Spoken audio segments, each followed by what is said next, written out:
Yeah, it's been a minute. I've been gone for a little bit. I've been around doing other stuff, that's not music related. Actually, a good amount of it was music related. But I haven't done a review in like 3 weeks or now. It's been since Drake album. It's been since then. And I've been wanting to do something for a minute, but I've just been caught up doing other things. I've been busy. This has been a pretty busy summer for me, so reviewing hasn't really been my priority right now. However, bunch of new music dropped that I find interesting. Bunch of new music that I like or that I want to talk about has dropped. We got 4 projects we're going to be reviewing today. We got Lupe Fiasco's Drill Music in Zion. We got Brent Faiyaz's Wasteland. We have Westside Gunn's Peace Fly God. And then we're going to end today with Ken Carson's X. So let's jump into that first one, which is Drill Music in Zion. Drill Music in Zion is the latest album by Lupe Fiasco, who in my opinion it deserves to be ranked as one of my all-time favorite rappers, and I think in anybody's list should be somewhere there. He doesn't inherently have the most incredible, outstanding catalog ever, but he has such a way with his lyrics, with his production, with his style that's so distinct and enjoyable, to the point where whenever this man drops, I'm always excited. I always want to hear it, and I always want to know what he's bringing to the table. And I was even more excited for this record as the cover art to it is very reminiscent of the cover art to Tetsuo in Youth, which in my opinion is the second best Lupe record. So once I get that bit of a reminiscent sense of what one of his more recent records was, it instantly made me think this could be a classic. This could be one of the best things Lupe's ever done. It could be a really great project for him. Personally, his past couple albums I haven't been insane about. I do like Drogas Wave for the most part, but I don't think it's one of the strongest Lupe projects, and I think as a whole it is a little long to me, but it's not bad. And Drogas Light I thought was alright, but had a couple moments on it I wasn't really all that crazy about. However, Drill Music in Zion is a pretty tight project. It's only 10 songs, 40 minutes. It's a pretty quick, straight to the point project on that level. It does very much remind me of that sound that Tetsuo and Youth did, that similar style of production. It's not nearly as big of an album, but it has a very similar style to it, I think. Going into what actually is going down on this project, I don't really know where to start this. Overall, I really like this project, by the way. I think this is a really fucking great album. To start with some of my highlight tracks, I think Autobot is a really enjoyable track. I think the production on that track sounds amazing. Nahira sounds incredible on it as well. Other tracks like Precious Things and Kiosk. Kiosk is definitely one of my favorites. I really love that track. Miss Mural, though, is my favorite song on the whole project. Miss Mural is another kind of reminiscent track to Mural, which is the opening song to Tetsuo and Youth. Mural, in my opinion, is easily one of the best things Lupe's ever done. That track is a true display of amazing lyricism, of 8 minutes of him rapping nonstop over an amazing instrumental. It is an incredible song. You better check that one out. Other tracks like the title track as well, in Seattle, I really love, and on Found M, I really love that one too. Overall, this is a kind of album that really doesn't have anything that's a skip for me or isn't enjoyable at all. This album as a whole is a really fucking solid project. The production on this is insanely well put together. It's insanely clean, tight, not messy at all. Lupe's lyricism and his writing, as per usual, is just really solid and is just really on point on every single track. And if I were to pick out any issue with this album, it would maybe be some of the length of a couple tracks, but even those lengths feel justified to me. This is a pretty quick, easy album to talk about because I don't really have a vast amount of things to say on it. But I think Lupe really outdid himself on this one. It's really one of my favorite projects, I think, out of his whole catalog up to this point. It's definitely my favorite he's done since Tetsuo and Youth. Overall, I don't know if this is the one that he recorded. Oh, fuck. If this is the one that he ended up recording in, like, what was it, like 2 days? But if it is, that's fucking impressive because this is a really solid album. And overall, comparatively to his past couple projects, I think this one is amazing. It's definitely one of my top 10 favorite albums of the year so far. Please check out Drill Music in Zion. I'd give this one a pretty good, like, A- around there. Great album. Please check it out. It has been too damn long of a wait for Brent Faiyaz to bring us a new album. We've been waiting way too fucking long for this to happen. Brent Faiyaz, to me, is an amazing singer. I love his work so much. I think he's so conscious and in his own zone on every single project he's done. Saunders' Son is amazing. Even though I wasn't as into it, I do still really enjoy Fuck the World. Overall, I think Brent is incredibly aware of his style and his sound and what makes him good. And I've been really wanting a new album from him for a long time. And thankfully here, he's delivered an album that is really lengthy and really big, with way too many singles off of it. But overall, it's still a pretty big 19-track, hour and 3-minute album. I think that's the hour and 4-minute, actually. It's a pretty big, lengthy album. It features tons of great artists like Tyler, the Creator, Alicia Keys, Drake, the Neptunes, etc. It's got a great feature list, great producer list as well. Overall, it's really fucking solid work of art.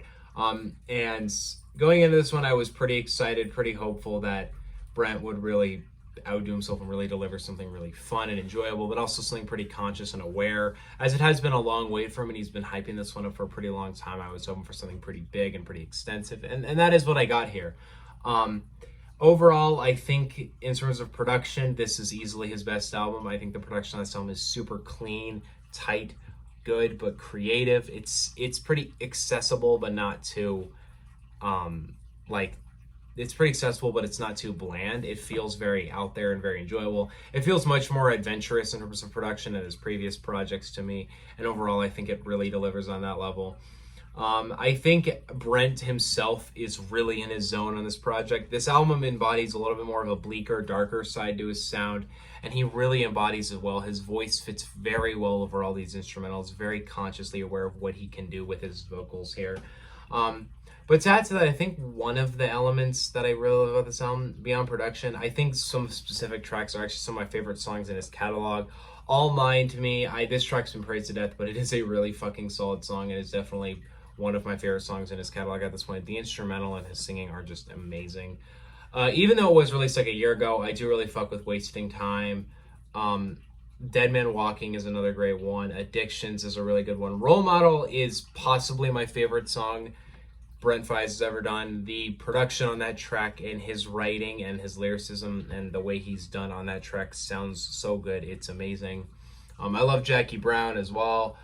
Angel is a really fucking solid outro. This album also kind of has a bit of a storyline to it about this really broken relationship he goes through with this girlfriend. And I think it adds the layer of how toxic, Brent's music can be. But it adds that extra layer to the album of giving it more of a purpose than just being a mix of random songs. It actually has a continuation as an album. And on that level, it makes it an even more enjoyable project. If I were to pick out an issue with this album, it would have to do with the singles for this album, because in total there were like 4 singles, I think, released for this album, which isn't a lot, but some of them were released a long time ago. Like, I do not think Gravity should have been included on the album. And that is one of my favorite songs on the album.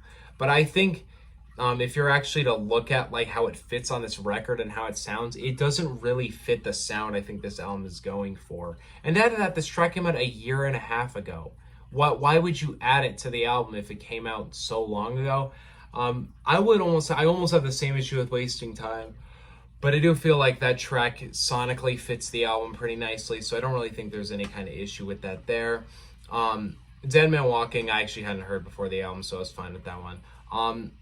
One that's confusing me is I don't know why Mercedes isn't on this album, because it seemed like it was perfectly marketed to be a single for this album, and it's not on the album.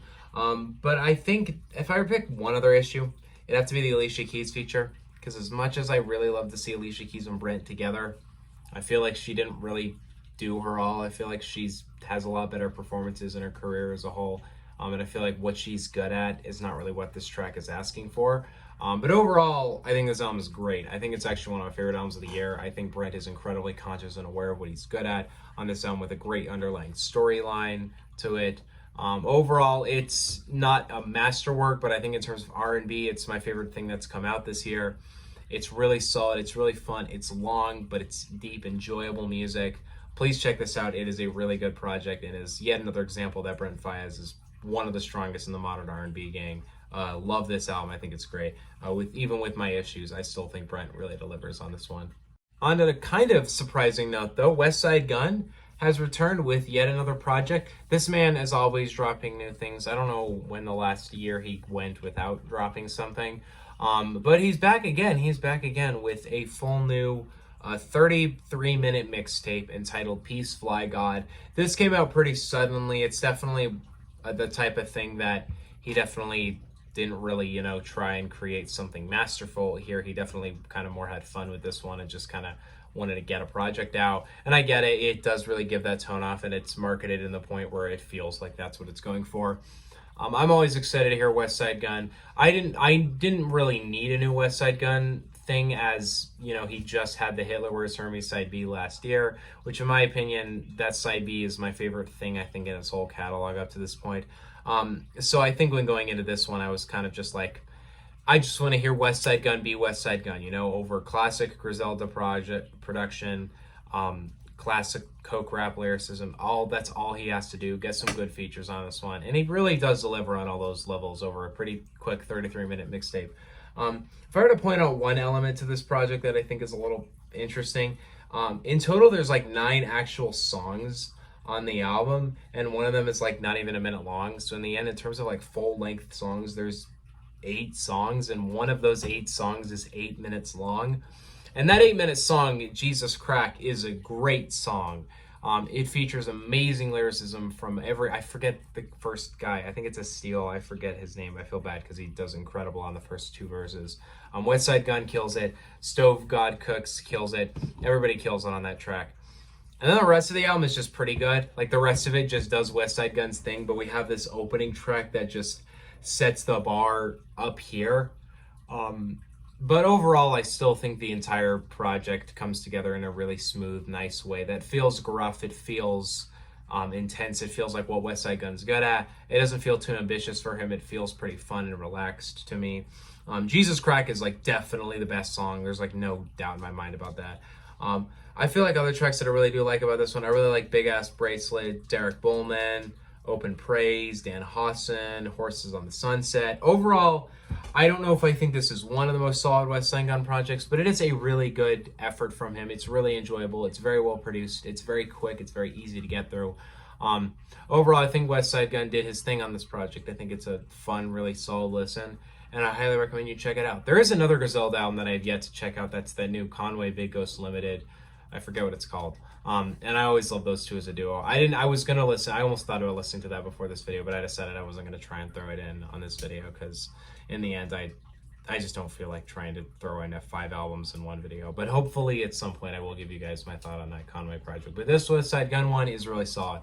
I'd probably land it at around an A-. I don't know if I said it about the Brent Faiyaz album because I'd also have that one at like an A-. If you think this video is all A-, you're not ready for the next section of this video. Being totally honest, I've never listened to Ken Carson before this album came out. I never really had an interest in him because I've always found that the crowd that follows Cardi, that are doing the same style of music as Cardi to me, all of them do it so much worse than Cardi to me. Like, if I'm to take like Pierre Bourne's style music, I found that last Pierre Bourne album terribly boring. I did not care for it. He had slick transitions and that was it. And like other people in that realm as a whole, I'm not really crazy about. It's just not my style thing. And Ken Carson, I'd heard enough of him to know I wasn't really crazy about it. And I didn't really want to check out X, but then I heard so much fuss about Anthony giving it a 0 that my curiosity got the best of me, and I was like, I want to know how bad this thing is. This album is, I think, executive produced by Playboi Carti, and you can definitely tell there's a definite, very similar sound to their styles, and there's definitely nothing wrong with that. These two definitely have their distinct styles, their distinct things, and they definitely have their distinct characteristics that make them different. However, to get like very straight to the point of how I feel about this album, if I were to take Whole Lotta Red and I would sap out everything I like, that is what this album is here. I don't get why Anthony's rating is considered controversial. It's pretty accurate for how I feel. This is a fucking bad album. Like it's really fucking bad. Like, I didn't expect to dislike it as much as I did. And that this isn't coming from somebody who doesn't enjoy this style of music. I mean, maybe I need to dive into it more, but Whole Lotta Red, I have that album at like an A-. I fucking love that album. I think it's a great album. This is not great. This to me, and I know the comparisons to Ken and Cardi. I'm going to do that a lot in this video. And I know I probably shouldn't compare two artists. But to me, that's just all I can define Ken Carson as, is just as a Cardi clone. Because when you get into what he sounds like on this album, he uses a very similar flow to Cardi, a very similar instrumental style. But he doesn't have nearly the correct energy that Cardi has, or style that Cardi has, to make it nearly as enjoyable as Cardi. And to add to that, he's not even picking nearly as great of instrumentals as Cardi is. Most of the instrumentals on this album are very passable and very boring to me. And then Carson's on this shit, like, feels like he barely gives a fuck. Like, he's just flowing random words together on the track that are definitely freestyled. And I get that's like a new style that a lot of artists like to do, where they just freestyle all of their songs. But when you get to an album like this, where, and like somebody like Juice WRLD and Cardi have done that, and they've made it really good, and they've been able to give it the correct energy it needs. This album, Ken doesn't have the correct energy or style or cadences to make anything like that fun. There's nothing catchy or easy to enjoy about the album. And even if I were to go in the mode of, let me just turn my brain off and try and have fun with the music he's doing, it still is so boring. It's still so unenjoyable and still so lackluster as a project. And it feels like somebody listened to Whole Lotta Red, thought, I want to do some shit like that, without having any idea of what made Whole Lotta Red such a unique and fun album. It just has none of that cadences to it. It's just really boring, really repetitive, really long, and really annoying to me. Really, at the end of the day, I can't even tell you what my favorite and least favorite songs on this, because every song to me just felt like the same bullshit experience over and over again. I will say there's a lyric in Freestyle 2. I remember that vividly because I had to stop the song because of how bad it was. Unfortunately, Freestyle 2, in terms of production, is the best one on the album. But that one lyric drags it down for me. Really, at the end of the day, I don't think Ken Carson is talented at all.